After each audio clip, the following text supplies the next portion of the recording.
Welcome back, everyone. Thank you so much for joining me for another Morgan Dollar Mondays with Massabesic Gold and Silver.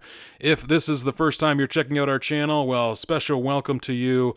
And you're in for a real treat today as we are going to be entertaining you. This is all about your entertainment because we are going to be looking at a coin that we recently conserved.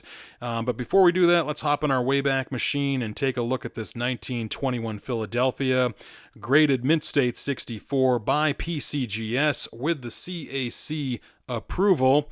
This is a really nice example of a 21 Philadelphia. And 2 weeks ago, we looked at this coin, and I'm showing it to you again today because I wanted to remind you of the luster on this coin and what the luster looked like. Also, I wanted to remind you of what the fields looked like here in way of the contact marks and such. And you can see that there's not too many contact marks. This is actually a really nice example of a 1921 Philadelphia. Also, 2 weeks ago, we looked at a 1921 Denver. It was a raw coin, and it was, well, let me just show you here to remind you. So if you did watch that video from 2 weeks ago, this is what it looked like. This is the 21D. You can see all that kind of brown toning on there. Many of you reached out to me and said, Dean, you got to do something about that toning. You got to conserve this coin. So I went ahead and did that, and it came out really nice. And as you can see here, the toning wasn't really exactly eye appealing, but to me, I didn't really have a problem with it. This coin, was put into an envelope and then sat in an envelope for over 50 years in the attic of the collector's home. So. Anyway, I'm glad that I did dip it, so I'm glad I gave into the peer pressure, and here it is. This is just a really nice looking flashy luster on this coin now, especially on her face, on her cheek, and by the ear. You can see all that luster on the high points. Even in the low light here, when I turn it here in that low level light, you can still see the luster here in the fields, which says to me that this is a really nice uncirculated coin. And then when we put it back on the full light here, you can see just how flashy that luster is now, especially on her cheek and by the ear. I'm really impressed that it has remained. So just again, focusing on the luster, this is just really nice, especially on the reverse here. Really, really nice luster. Now, with all that said, some of you are probably already noticing that I did not get all of that ugly brown toning off. Some stubborn spots for sure, especially within the letters on the "We in God We Trust." That's where that big brown spot was. That really didn't come off. I will say, if you are going to conserve a coin, always go very slow. I did a very quick dip on this coin. I was hesitant to do damage, so dipping a coin really won't damage it if you do it the right way. If you leave it in the solution too long, it will damage the coin.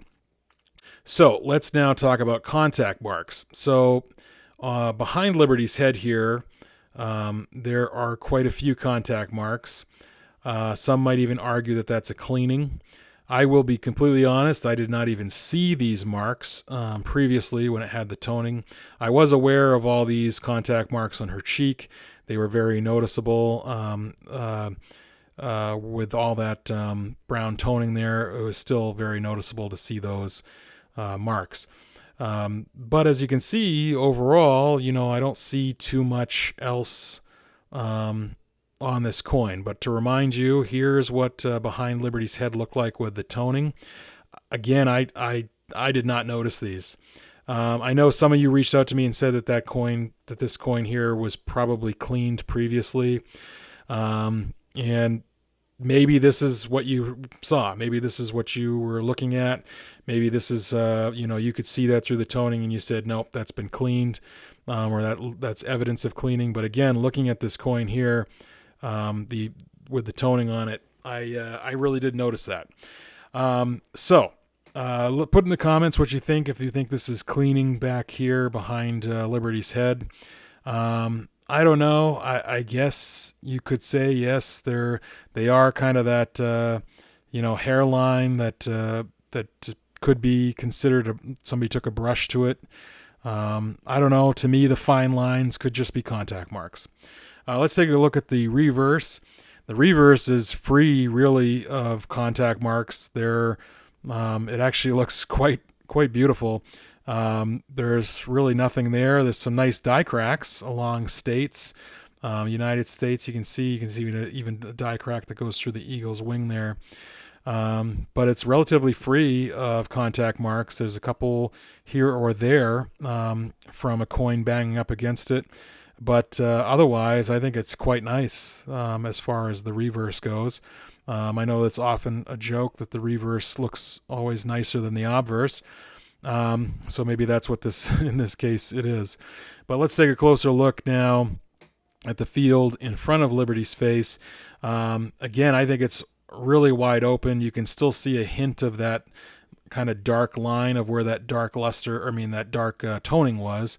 And then the cheek, yeah, I would say there are quite a few contact marks, quite a few fine lines there. Maybe somebody would interpret that as a cleaning. I think it's just from being in a bag. I think it's just from rubbing up against other coins. One mark there could be considered a scratch. Maybe it was. I don't know. The tough thing is this is a 100-year-old coin. I don't know the journey it had. I don't know how many times it's been in multiple bags. Maybe one. Maybe it came out, went to in and out of a bank. Who knows? Maybe this, in and out of pockets. I don't know what could have caused all these marks. Maybe it is just an intentional cleaning that somebody took a brush to try to take something off this coin. Go ahead and put in the comments what you think. I really love the luster. I think the luster is phenomenal. I don't really mind those contact marks. And it just, especially, as we turn it here, you can see the luster, especially on her cheek. I know you can see those fine lines as well, but concentrating on that luster, especially by her ear, it just looks really phenomenal, really, really phenomenal to me. Again, I'm not an experienced grader, so I have no idea how a grader would look at this. They might pick it up and say, nope, that coin's cleaned, and just put a details on it. I would never send this off to get graded because there's really no point. This is a fairly common coin. But again, next to the MS64, the luster, I think, is comparable. And you see also the fine lines on her cheek on the 21 here. If you look through that plastic, you can see similar fine lines that are noticeable as we turn it there in the light, just like on this coin. Obviously, the 21D has a lot more of those fine lines. Nevertheless, if I had to put a grade in this coin, I would say Mint State 61.